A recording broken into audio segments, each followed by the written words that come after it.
strike me down, I shall become more powerful than you could possibly imagine. Hey there, Splinterlands fans, this is Bulldog, and it is time for an update. It has been a while since I've talked about my recommended starter cards. One of the most common questions I get is, hey, I'm starting Splinterlands, I've got X budget, what is it that I should buy first? So we're gonna take a look here at some of the cards I would recommend buying first. Before we talk about specific cards, I actually want to talk about power.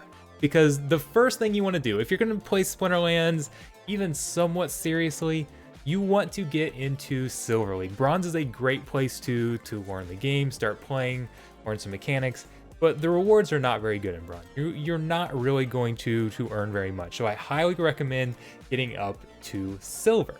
So in order to do that, you need 15,000 power, and you can absolutely go rent that power. You don't have to buy it. But it's not all that expensive. To get started, if you are just buying like the best value power cards, best bang for your buck, which you can search for on Peak Monsters, by the way. If you go to Peak Monsters, there's a compare tab where you can look at the best value. And it's gonna cost you about $75 right now, as of March 6th, making this video here. And that is a great place to start. If you're going to spend at least $75 in the game, I highly recommend going and loading up on the cheapest power cards, which are a lot of these reward cards, just so you can have enough power to get into Silver. Because the alternative is focusing on cards that are probably more efficient in battle. They're definitely more efficient in battle. Some of these cards that I'm going to talk about here in the next few minutes. And you could go out and buy those and then rent power instead. But if you do it that way, it ends up being more expensive at the end of the season, because at the end of the season, when everybody wants to finish at their highest league so they can get their reward chest. So anybody that's short in power is all going to be renting power at the same time to try and get those chests, which drives the price of renting power up significantly. If you go buy the power, you don't have to participate in that end of season rush trying to go acquire that extra power. And if you end up with a little extra power yourself, you can actually be one who's renting it out to those people and making a decent amount of profit there. So I like the strategy of buying power first and then getting the cards you need, because power tends to be a bigger bottleneck. And the other advantage is that if that's all you're spending is the $75 or so, and then you're gonna rent other cards, you can have more flexibility with how you play. If you can acquire the power, and then today you've got a death quest, so you can go rent a death team. Then tomorrow you can rent a life team, or whatever it is. Or if you just get cards and you don't like them, you can kind of trade those out day to day based on your rental budget there. So it gives you a little more flexibility. So I really like the idea of acquiring power first and then going after those cards. But regardless of what order you're going after, which cards should you start with? We're gonna dive in and take a look at these. So I gotta make sure I make this clear. There are a bunch of different strategies and ways to play the game, and based on your play style, people are going to have different recommendations. So this is not a black and white thing. I exchanged these cards out so many times, and finally I took much longer than I wanted. I finally just said, okay, I've got to just choose something and go with it. So it's not a black and white situation. So feel free to try out different things and see what works for you. I noticed after the fact that I actually have no life cards in here, because I personally don't like playing life at the early levels. And there are plenty of people that have success with life, so that just kind of reflects my own play style. You guys can certainly figure out what you like on your own. But one thing that we see a lot is that sneak is very big early in the game. One of the meta strategies is using sneak. So some of these neutral sneak cards are very good. Uraeus here is extremely cheap. It's a reward card. Also has very good, it's very efficient in terms of power as well. This is one of the cards you might be getting if you were buying cards to acquire power.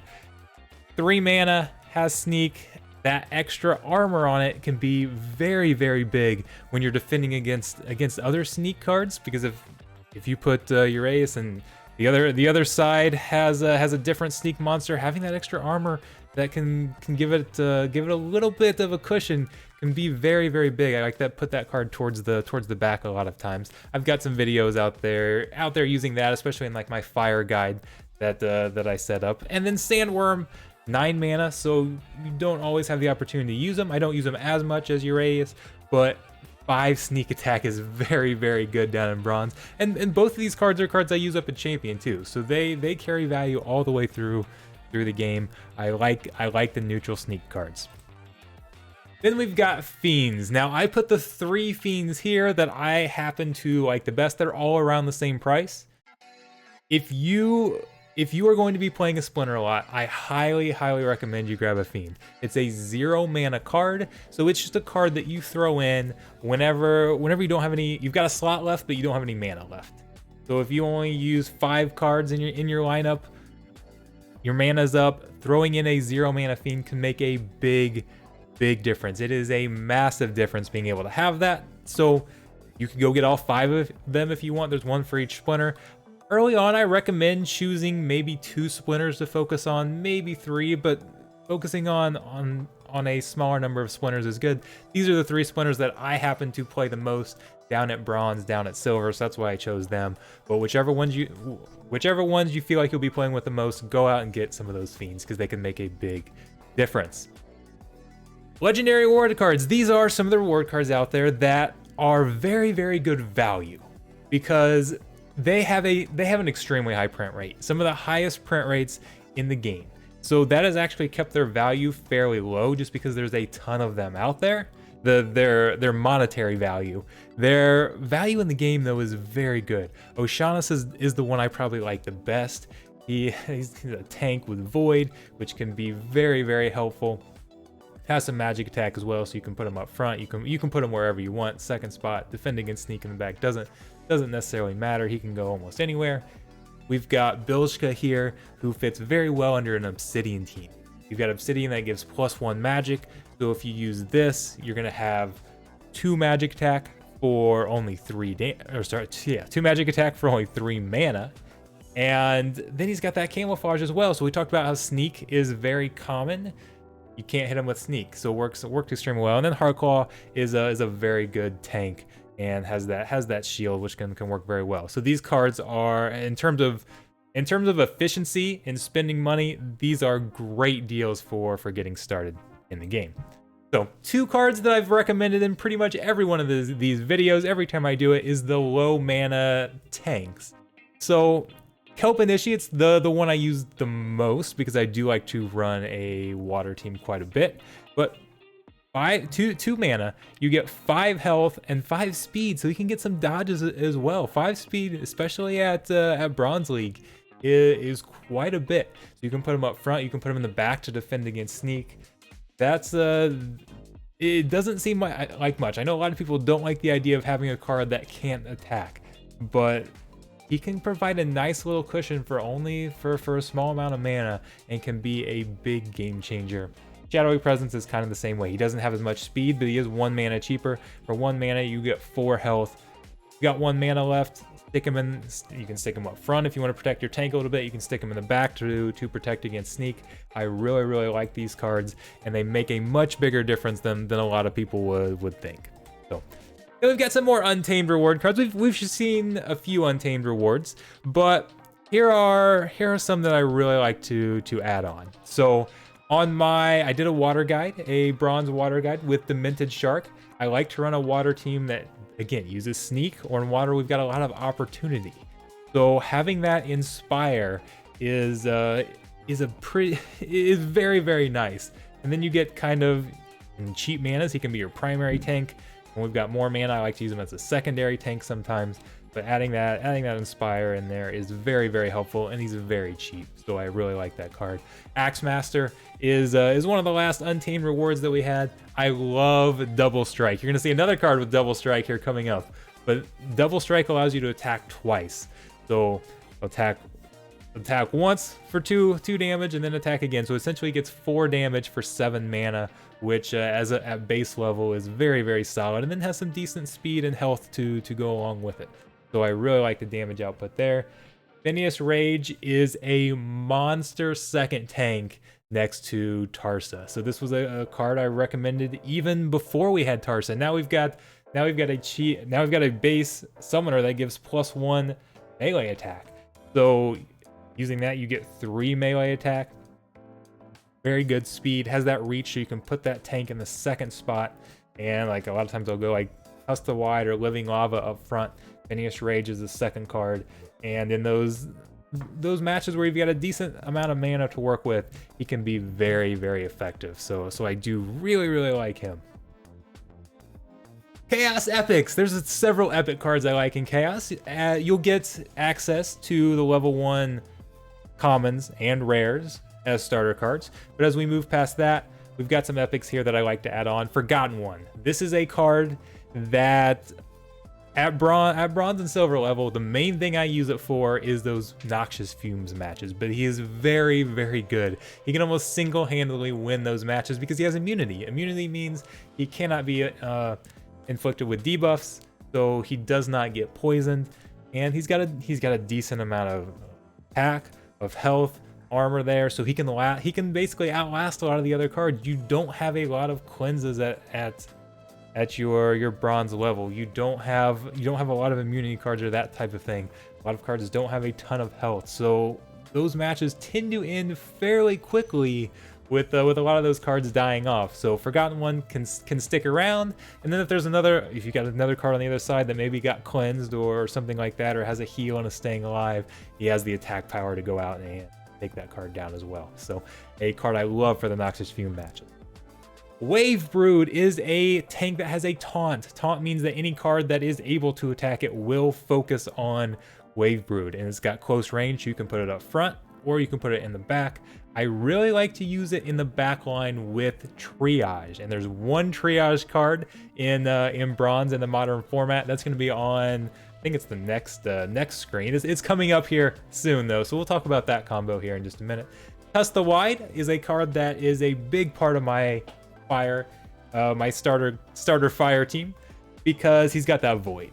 And running, like a lot of times, if you're just using the starter card, you'll use something like Living Lava, for example, who is a great tank, but is weak against magic. Tusk the Wide brings that void, brings lots of health. So he's got 12 health, so he can tank against melee and ranged as well. But he is just a beast up against a magic team with that void and all that health. So I like to use him over Living Lava more, just to kind of hedge against a team going magic, because you see a lot of Obsidian teams and things like that are high in magic. So he's kind of my magic counter that I stick in there. And then Grund is maybe my favorite card in the game. Big Bam, as I call him. I talked about how I like the double strike. That's what we've got again here. He hits for 3 damage twice, so you get 6 damage here. That's a lot at base level. 6 damage is a ton. He's got a ton of health as well. He does use a lot of mana, so down when you're starting the game, it's hard to really get him into a lot of matches. But when you can fit him in there, he can be very, very effective. Anybody who watches my streams know that I like to use him all the time. Speaking of my streams, by the way, I did start a new streaming channel. So make sure you guys go check that out. That link will be in the description as well.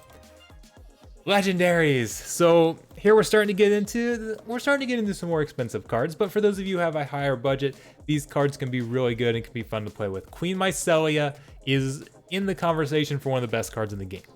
So here at base level, only has one ability, Protect, but that's still a very, very good ability. A lot of times used with Obsidian, so you get an extra magic attack. You can have good synergy there. But again, we see a lot of sneak teams, those types of things. That Protect, that gives +2 armor to every card. That's a lot of extra sustainability down at bronze, or down at your starting level. That is very, very effective. So it's a very solid card there. And then Mycelia is one that you're going to want to keep around. You're going to want to level that up as you climb through the leagues. Mycelia is so good with so many other abilities. That's a very, very nice card. Grum Flameblade is another card that's a ton of fun. He is high mana, so it can sometimes be hard to get him in, especially in your lower leagues. But he's got, I mean, he's got lots, you see lots of damage there, lots of survivability. That first ability you might not be familiar with, that is Bloodlust. Every time he gets a kill, all of his stats there that you see are going to increase by 1. His damage, his armor, his health, his speed will increase by 1. So you get a kill, and then he just gets stronger, and then he's more likely to get another kill, and it can just ramp up. And Bloodlust is so much fun. And he's got Void Armor as well, which makes him means magic has to go through that armor. So he has 15 health plus armor, and you can't hit him with magic to go underneath that armor and get rid of it that way or anything like that. So he's a big time tank and can do a lot of damage as well. Then we have Spirit Hoarder here, who I like because he has that triage. So we talked about Wave Brood on a previous screen there. That is a big time tank that you can stick in the back line. Triage will heal up a backline card, so I like to have Wave Brood. Mycelia Flip Spawn is a rare card that is a starter card that you'll have in the Earth Splinter. Can be a backline taunt as well. Pairing Spirit Hoarder with some of those is extremely effective and a strategy I really like to use. So I feel like Spirit Hoarder is a great early game card, and it's a card I even still use some at end game as well. So I definitely like that. And then we'll get on to, again, we're gonna raise the budget a little more here. If you're willing to go out and spend a little more, Mylor is still a great summoner. He is one of the first cards I ever recommended. One of the videos I did first was about an Earth team, and Mylor, I said, was the best starter card in the game, and he's been a fairly dominant card early in the game. He's now gotten extra synergy. There's so much Amplify out there that he is actually one of the best in-game summoners now too. So Mylor has retained a lot of his effectiveness even early in the game. So Thorns is so good. If you're not familiar with Thorns, sends 2 damage back to any melee attacker. So if a melee attacker hits any of your cards, it's going to take 2 damage back. 2 damage down at bronze, down at silver is a significant chunk of damage, and that can be tough. Basically, if you've got Mylor, you want to try to get through Mylor with magic or ranged attacks. But again, I talked about how Sneak was one of the most common strategies down there. This is a very hard counter against the Sneak team. And then Brighton Bloom, I feel like, is, I wouldn't say the second best dice summoner, but is a very good value play here because it gives every card flying, which, first off, flying is good anyways. But flying is really good in the Earthquake rule set. So a lot of times, if you have Brighton Bloom, you are going to win almost all of your Earthquake matches, again, assuming you can play Dragon. But if you can get Brighton Bloom out there, you're going to win most of your Earthquake matches early in the game, where a lot of players don't have this card yet. Because in an Earthquake rule set, every card that does not have flying takes 2 damage after each round. Like I talked about with Thorns, down early in the game, 2 damage is a very significant amount. That can be hard to overcome. So giving all of your cards flying can be a pretty big deal. And even if you don't have an Earthquake rule set, flying increases your dodge chance by 25%. If one card has flying, if the defending card has flying and the attacking card does not, there's a 25% dodge chance.